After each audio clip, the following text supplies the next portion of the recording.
Do you feel it? It's the Mark Thompson Show.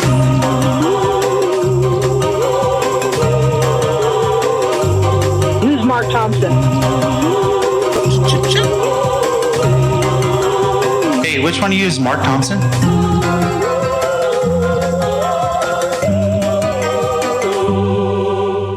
Yes, it's Halloween, everybody. I know we've been all over the trick and the lack of treat when it comes to the news. We've been talking Donald Trump, talked about Mark Meadows, the flipping. We've talked about the Middle East, did a whole hour on that. And it's That's great a different type of spooky season, Mark. Yes, that is the true scary stuff. This guy joins us annually, though. I think this is his fourth time here. Joined us on KGO Radio. He's moved to YouTube. He's been with us. And I think even before I was on KGO, Jeff was in on my old podcast. But anyway, I call him Master of Horror. Somebody else he probably wouldn't be comfortable with that, but he certainly knows horror and scary movies so well. And if you have any, put them in the chat, and we can integrate that into our conversation with the great Jeff Dixon, everybody. Hello, hello. Look at you, Mr. Halloween. Thank you for being here. I know you're busy. You've got a new show that I would love for you to mention now, and we'll mention it again before the end. Yeah, it comes out this upcoming Friday, October 27th on Apple TV Plus. It's called Curses, like curses. And we did it with DreamWorks. It's an animated gateway horror show for kids and adults alike. Yeah, you call it gateway horror. What does that mean? Gateway horror is basically dipping your toe in the water of horror. It's a starter horror series, is that what you're telling me? Okay. There's never been anything like this. Yeah, there has actually. So it's like things like back in the day, Spielberg used to do a lot of these like Gremlins and Poltergeist and stuff like that, where those, Poltergeist people don't realize was rated PG. So there's a lot of these kind of gateway horror things. Almost the Goonies, most people wouldn't consider it horror, but there's a lot of really scary parts of that for kids. So this is our kind of attempt at the gateway horror. That's great. Curses, it's called. I told you, Jeff Dixon, that I was on the set of Poltergeist. I snuck on the set, right? I told you that story, I think. Yeah, you did. I know. It's my only horror movie brag that I snuck onto a closed set. But here we go. My 13-year-old wants to see her first real horror movie, says John. She thinks she can handle blood and gore. I have some ideas, but would love some suggestions from your guest. Thinking Creepshow or The Thing? Two of my all-time favorite movies. Creepshow is fun. It's funny that Creepshow is mentioned because, not to keep bringing it back to Curses, but the look of Curses, the entire art style is based around old EC comics like Tales from the Crypt and Vault of Horror. And that is exactly what Creepshow was going through as well in the live action space. So that has definitely been a big influence for me. But I do think what I just mentioned, Poltergeist is another one to throw in there. That movie still holds up and is still pretty incredible. The Thing is one of my all-time favorites and always will be. And then if you want to throw some sci-fi in there, Alien and Aliens, the 1-2 punch there are fantastic. Yeah, that's a really great point. It's funny that both The Thing and Alien and Aliens, they feel like they're in that sci-fi realm as well as the horror realm. It's those Venn diagrams kind of overlap there, and you buy into the universe. I think in both those cases, right? The universe of space and exotic alien stuff, and also. And that was an alien craft that crashes, I think, in The Thing, right? That's how it starts. Yeah, I mean, it's funny, a lot of horror comes from fear of the unknown. And one of the biggest things is the unknown of space and the universe. So it's like, and there's a long history of great horror sci-fi mixes. I mean, one of the more aggressive ones that I always love is Event Horizon. I think Event Horizon is a really great sci-fi horror movie. Yeah, I never saw Event Horizon. But that's Event Horizon is that point right before you go into a black hole. Isn't that what an Event Horizon is? Yeah. I think so. Luis says, Jeff, satanic Hispanics, any good? I admit I have not seen it yet. I've been a little busy this month, but I He hear has a great new things. show coming out. I hear great things, and in fact, a few of the directors that have pieces on there, I know their other movies, and one of the guys on there, Demian, I think is how you say his name, did a movie called Terrified a few years ago. I think the original title is like Aturados or something like that. It's from Argentina. He has a new movie that came out a few weeks ago that might be one of my favorite horror movies of the year called When Evil Lurks. I think it's coming out streaming on Friday, same day as us. So that's apropos. But yeah, that he does one of the segments in there. And another segment is done by a director who did a Cuban horror movie called Juan of the Dead, which obviously is a little take of Shaun of the Dead Yeah. and all that, but it's also comedy horror, but it's also great. So, I mean, I've heard nothing but great things about it. I have not personally seen it yet, but I will remedy that by Halloween, I guarantee. Oh yeah, I mean you have you usually are pretty quick on everything. I know you've been a little distracted with your work. 976 Evil, they're saying. Jennifer says in the chat. I Nine mean, seven six Evil. When did that come out? It was a while ago, right? Or am I wrong? it's 80s, I think. Yeah. And I'm trying to, I think if I remember correctly, I'd have to probably make sure, but I think that was Robert Englund's It is only Robert Englund. Wow, that's directorial very impressive. debut. Yes. Yeah. And Robert is in Curses. So there we go. We keep bringing it back Wow, to it. look at you. Robert Englund directed 976 Evil, and Robert Englund also is Freddy, right? Or am I okay? Yep. From Freddy Krueger. Yeah. So the Freddy Krueger series, Nightmare on Elm Street. Nightmare on Elm Street, that exploded right away. Or was that a low simmer that it did exploded right away? Oh yeah, yeah. That was right in that time period where Wes Craven just could do no wrong in my eyes. So yeah, that launched pretty well and pretty strong. All of those. When you met Robert Englund for the first time, when was that, and was it on this most recent project, or you probably had run into him before?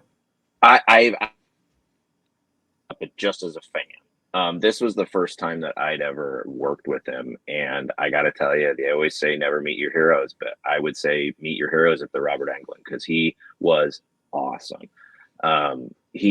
He would have suggestions about the character he's playing. He's like, "Oh, he comes from this time period, and he wouldn't say this; he would say it phrase this way." We're like, "Of course, Robert, you tell us."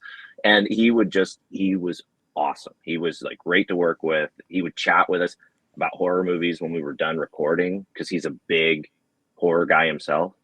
So he's absolutely fantastic. Somebody's saying Phineas is saying Candyman, Candyman, Candyman. That was also a series, though, right? Candyman or not? No, it was a movie that came out, and then they just rebooted it remade it recently. But yeah, there was I mean, I guess a series of movies. There was a few sequels of the original as well, the Tony Todd character. But then they did reboot it, which I like both of them. I think they're great. Any movies. inside info on when the series Evil might be coming back to Paramount Plus? Asks Lori. I wish I knew. I do know with the writer's strike and the continuing actor strike, a lot of stuff is on hold. Let me ask you about characters. We mentioned Freddy Krueger. What other scary characters have had the kind of through line like that, where they, show up in a series of films? There's kind of the holy group of them. There's your Jason Voorhees from the Friday the 13th series. Sorry. There's Michael Myers from the Halloween movies. There's now, Ghostface from the Scream movies.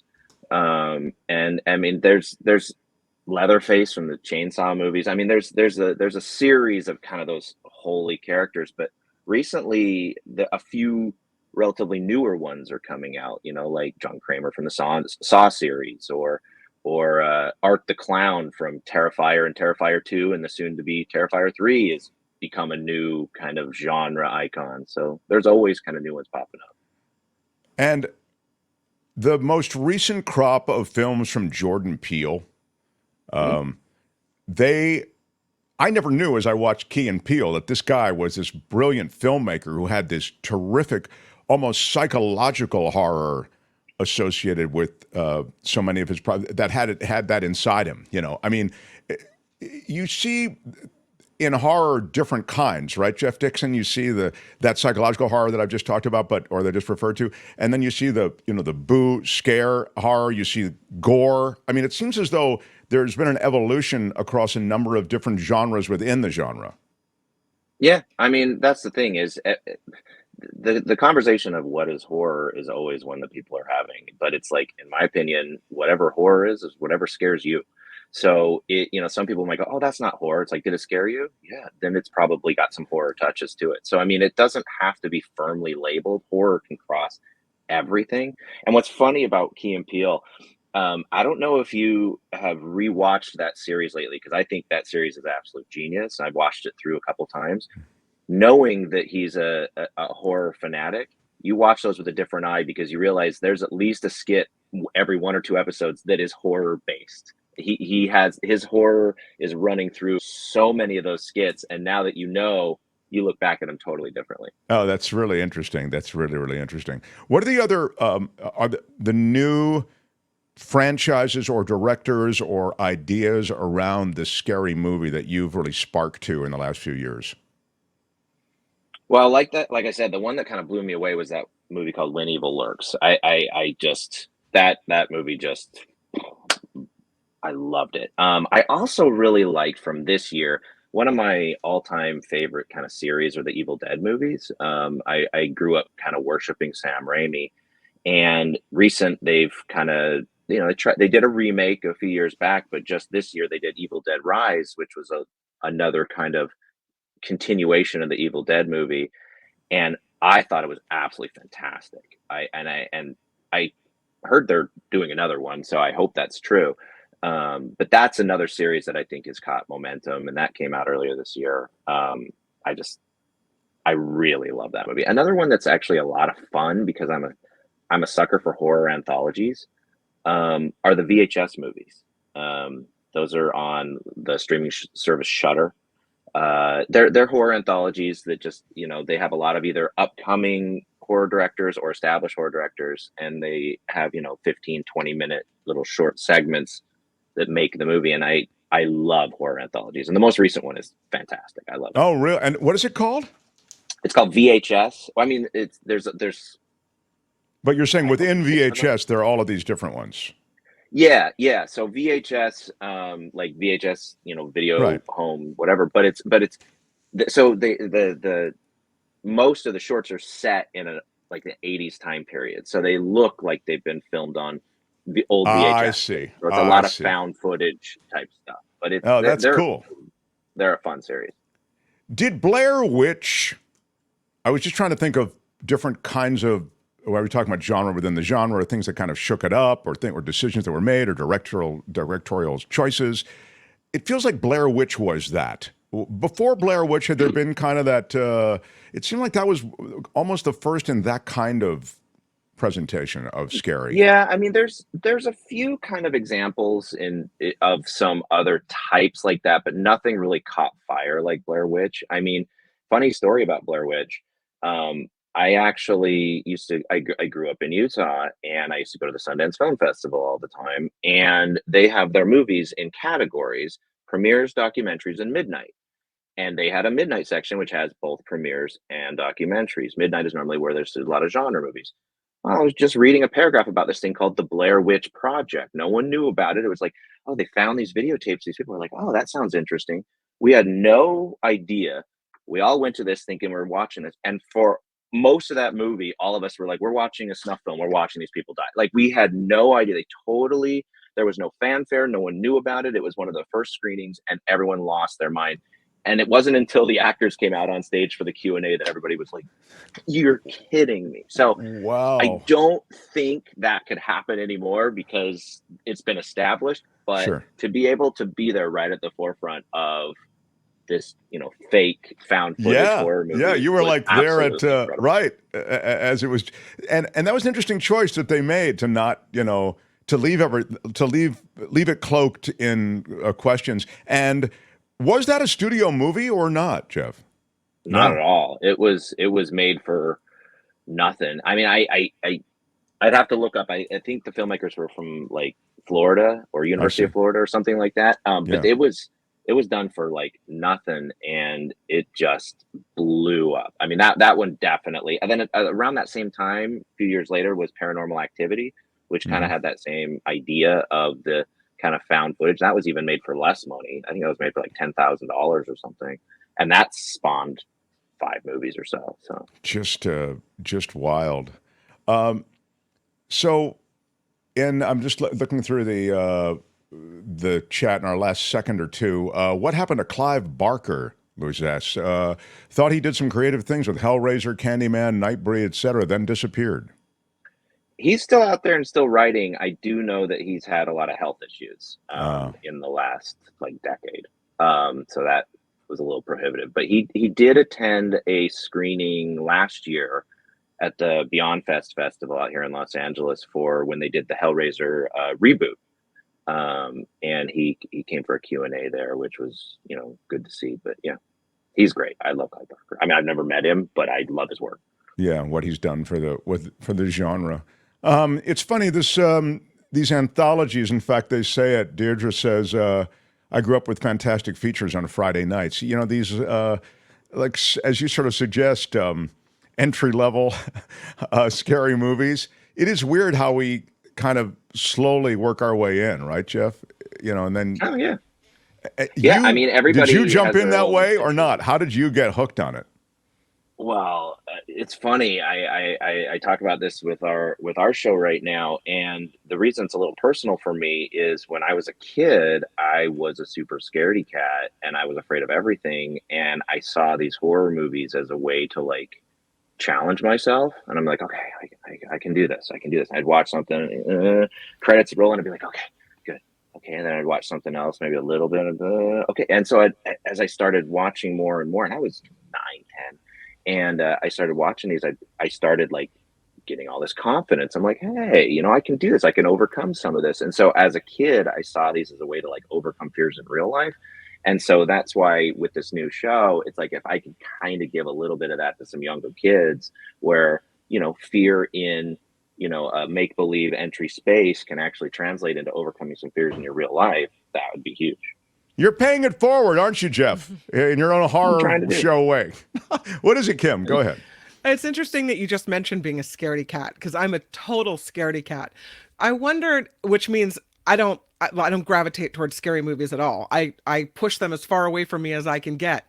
And I It's like my wonder wife. what you think about what that says about someone's personality, whether loving horror movies is kind of like this adrenaline rush, or whether that's a kind of a thrill seeking, or whether someone who doesn't like it is a wimpy person, or what is it? What do you think about the personalities of people, or is it just, you like it or you don't? No, honestly, it's funny because every single human being is slightly different in the reasoning. One of the things for me that I actually liked, in addition to the overcoming, is I like the community aspect of horror. Horror brings together a lot of people and like-mindedness. And what's funny is there's a lot of psychological studies about horror that when the state of the world is in a really awful place, like during the pandemic, horror viewing goes way up, because they say Interesting. that like psychologically it becomes like, oh, let's just look at this fake horror to take away from the real horrors out there. Mhm. And so a lot of times people connect the real horror and the fake horror, and they can't watch horror movies and Yeah. that's why it's like it has less to do with being a scaredy cat, and it's just like it's all too much. I just want to watch a comedy and whatever. So Right. some people just don't really like that feeling. Other people actually see it as a catharsis. And so it's like it's a roller coaster. It's a safe scare. There's credits at the end. The roller coaster's over. So that's I mean, but it is. I wish there was an easy answer, but it is so No, challenging it's for so interesting. many Yeah. people. Yeah. Catharsis is a ding word. Thank you. The scary movies are a babe magnet, says Square. I don't know about that. Did you find that growing up? Jeff Dixon is really interesting. He grew up in the Mormon Utah, a Mormon family, I think, right? Hmm. And Absolutely. did you find that the Mormon girls you went on dates with were interested in horror movies or not so much? No. No, I was most definitely the outcast who watched the horror movies. It was not the norm or the typical thing by any means, but Well, I always loved it. Again, he is the scary horror writer, co-creator of DreamWorks' Curses. Watch it October 27th, Friday. Apple TV Plus is where you'll find Curses. It's the perfect entry-level, kind of cool, geared to kids, but also adults will like it also kind of thing. And there's a lot of horror Easter eggs, by the way, for the horror community who are horror fans, whether they are visual and audio. Oh, I love that. I can't wait to check it out. All right, Apple TV Plus on Friday. Curses is the name of it. And Jeff, we love your annual visits. Happy Halloween and all the best, my friend. Same. You're just one of my favorite people. It's great to have you in. Thanks, Mark. Bye, You're Jeff one of mine. Dixon. See you later. So long. Do you feel it? It's the Mark Thompson Show. Yeah. Oh, my gosh. It is kind of scary the whole day. Thank you, MT, for ending on a light-hearted note. Yes, thank you, Julie. You have the ideal mix on the Mark Thompson Show. Thank you. Yeah, it is good to, with all the legit horror going on in real life, to have the artistic form represented. So it was really, really cool to have him in. Albert, you are here tomorrow, sir. I'm just checking my schedule for... Albert, thank you. Yeah. Yep, I'm here for the rest of the week. Kim, you are here as well. How are you? I'll be here. All right. And then tomorrow, Kim, I like to ask you, because you're the keeper of the schedule, what is on the show tomorrow, Kim? Should have known this was coming. Well, tomorrow is, of course, Thursday on the Mark Thompson Show. David And- Cat, maybe? By now, We I have just know some- when Kim we have I know David all Katz- of her go-to stalls. We have Well, it's David- funny on the Mark Thompson Show, Mark, Thursday. We have David Katz tomorrow at 12:05, and Belinda's back from vacation. Yeah, so It's the she Planet is. Stupid resumes, and it's very exciting. That is what's happening on the big Thursday Mark Thompson Show. I love There's it. never been anything like this. I'm very excited about it. So Belinda will be back in answer to Phineas's question. Yep. Thank you, everybody who gives us a thumbs up and reps the show. When you share it across any of your social media platforms, it helps us. And thanks for all the financial support as well. You guys are I'm great. Shadow Stevens for the Mark Thompson Show. Bye-bye. And the moral support. I mean, the support is all great. Out of time. Bye-bye. After Party Live is going down. And we'll do it live. Until tomorrow, bye-bye.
Hi, it's Mark, and I thought that was great. Hit the notification bell. You'll know whenever there's a new video being dropped, and please subscribe to our channel to help us save the universe.